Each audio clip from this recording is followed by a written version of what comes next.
Hello. Today we're making a grilled cheese with every cheese that I have in my fridge, and I'm gonna tell you right now, there's a lot of them. There's a lot of cheeses, so many cheeses. Okay, so something that I really like to do is make cheese boards, and if you guys want to see a video of that, I would love to do that. But for right now, sorry, I have a hangnail. You see it? It sucks.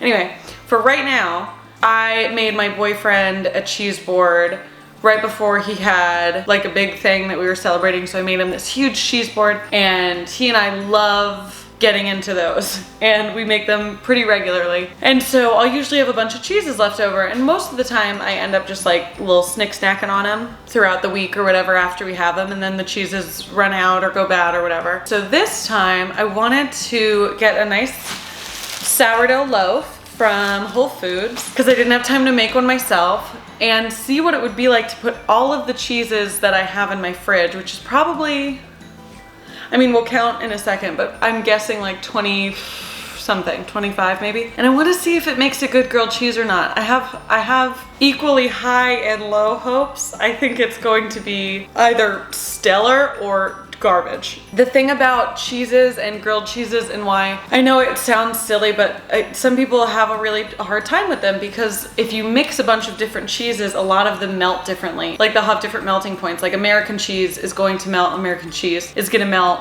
faster than like Parmesan cheese, things like that. Also, the aging of the cheese has a lot to do with it, simply in regards to the way that the fats and the proteins separate, and like some cheeses, all of the fat will bubble up and then the rest of the like remaining solids melt. It's a whole thing. I have a ghost. But it's a thing that I want to go through with you, and I think it's gonna be rad. How do I want to do this? My plan is to start at a low heat, cover it. I'm also using my new Always pan that Our Place sent me, which this is not sponsored at all. I just begged them for a pan and they sent me one. But I think this is gonna be really nice because it's pretty deep, but it's also nice and wide, and I think that our sourdough pieces will fit super nicely. So let's get started. Let's make an every cheese grilled cheese.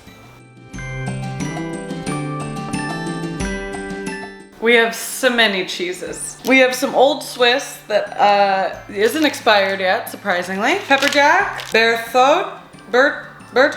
I don't know, it looks like a creamy brie kind of vibe. This is every cheese I had in my fridge. We have my Iberico, Cabra, and Manchego, which, just so you guys know, this is a great little pack that comes at Trader Joe's. It's really nice for little cheese boards and stuff. We have some Pecorino Romano. We've got this whole bag of stuff that I don't remember the names of all of them. And we have just some cheddar and Colby Jack that I used for something this weekend. What I'm gonna do is I think I'm gonna time lapse this. I'm gonna cut my beautiful bread, cut some slices of that, get that prepped, and then start figuring out how I want to do the cheeses. Cause like, I can't do a whole slice of this and an equivalent amount of this, because then it'll be like f***ing gigantic. So I guess we're gonna learn together and see how this goes. So let's check it out.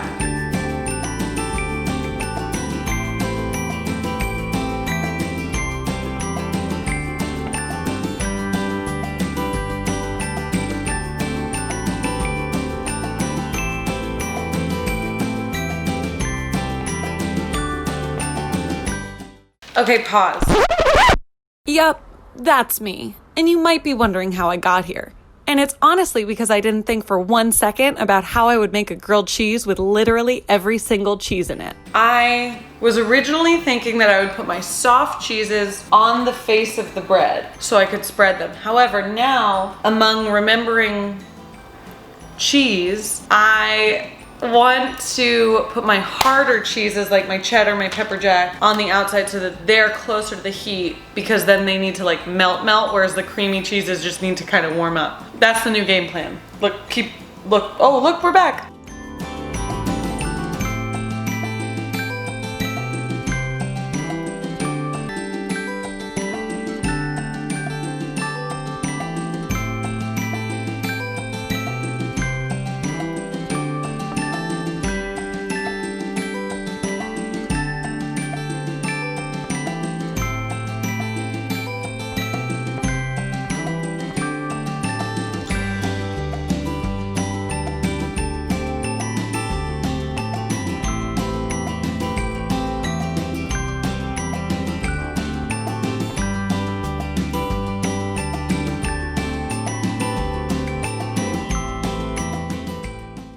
Okay, very big news, and I think this says a lot about who I am as a person. I was correct, there were 25 cheeses. So as you guys saw, I sort of just smattered them all around so as to try and make an even layer on each one when we put them together. The hard cheeses are on the outside more or less, softer cheeses on the inside so that the meltability factor is more equalized.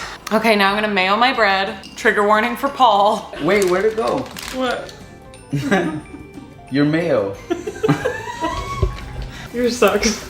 Why? Didn't even make a sound. Because all the mayo's on. The one that went on top, you didn't even have to flip the mayo over. You just lied to me. You made me mayo the wood, and you could have just left that one alone and placed it on top after. For those of you who don't know or don't remember or haven't seen that episode, the reason we mayo the bread instead of butter the bread is because mayo makes it nice and crispy and delicious and melty and brown and all of those things. And it's just, I prefer it over butter because I think it has a better flavor. So now what we're gonna do is try to connect all this together. We'll see how that goes.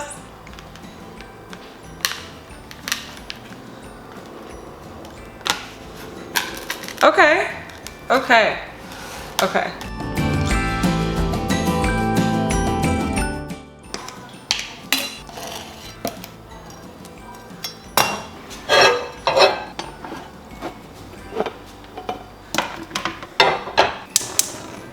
Okay, so we are starting this on a cold pan on low heat, and now we're gonna butter our other side of the bread so as to not mayo the wood. You made me mayo the wood. I'm so curious as to how this is gonna turn out because I need to weigh it down, and I don't have a cast iron. Let's see, what can we use? I usually use this teapot, but I want to use something better. Will this work? Oh, okay. I think this is gonna work actually. So I am using a little Dutch oven, and it's very heavy. Now I need to make it so that it does not tilt over. How am I gonna rig this?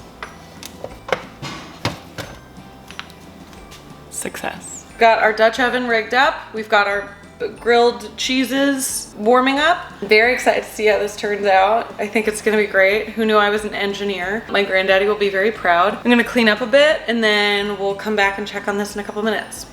Hello. I'm gonna try to go in for a flip. Okay, it doesn't want to lift. It's understandable. Okay, hold on. Okay, just gotta do a little flipperoo. Jeez, there's some melting. Okay, we're starting to get a little spillover, which is fine. Let's flip her again. Oh my, okay. This is very wide. I think it's time we crank the heat up a little and push these sides down a touch. Get in there, you're not getting out.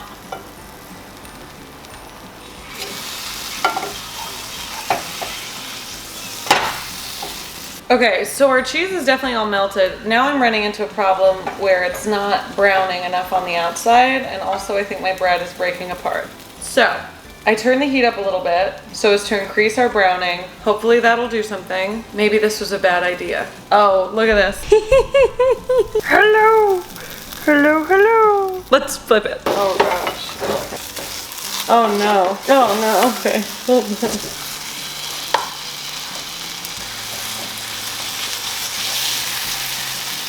Oh God.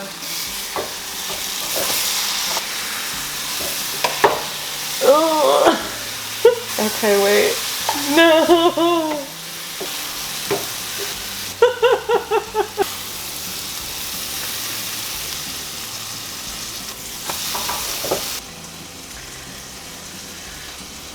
This is gonna be really bad. Let's call it quits. I really like to think that most of the time when I have an idea for a video, I'm like, I know how this is gonna go, more or less. And when I had the idea for this video, I was like, wow, I'm a genius. And I would just like to formally say that I am not. So, let's try it. That was me posing for a thumbnail, but is also actually how I feel, because look at this.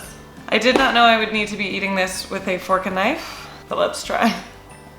Here's our first piece.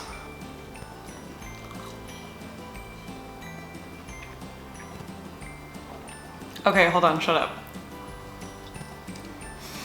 Okay, This is that special part in the video now where I can't tell if I'm a piece of shit or if this is good, because I'm not mad at it. Okay, so here's the actual like one that stayed together.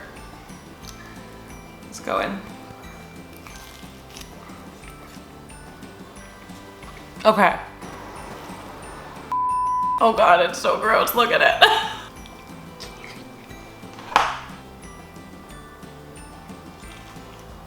Here's the thing. Okay. Here's actually what's up. The taste is very good. It's really, really, really good. Now, the issue is that I used bread that was too soft on the inside, so the fat of the cheese like disintegrated it basically. So that was my fault. Also, I think I needed to have it like a little bit higher of a heat. However, obviously not all of the cheeses are coming through, but you can really taste the brie. You can really taste the cheddar and the pepper jack. You can definitely get the blue on the back end. So here's that ghost. Hey Dad, here's what's up. I think this idea is good. I think my execution, very poor. Couldn't be worse. But here's how I think you make this better. Use only a very crusty bread, a baguette, a ciabatta, like a small little boule, so not the inside only. Low heat at first and then medium high. But use as many cheeses as you want because this is fun as This one didn't turn out as well. Okay, I'm done. I'm done. I'm finished, video's over.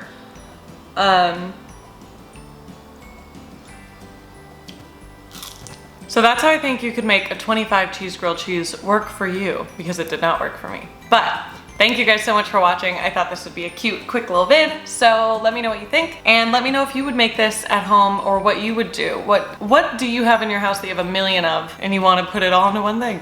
Okay, talk to you later. Oh, wait.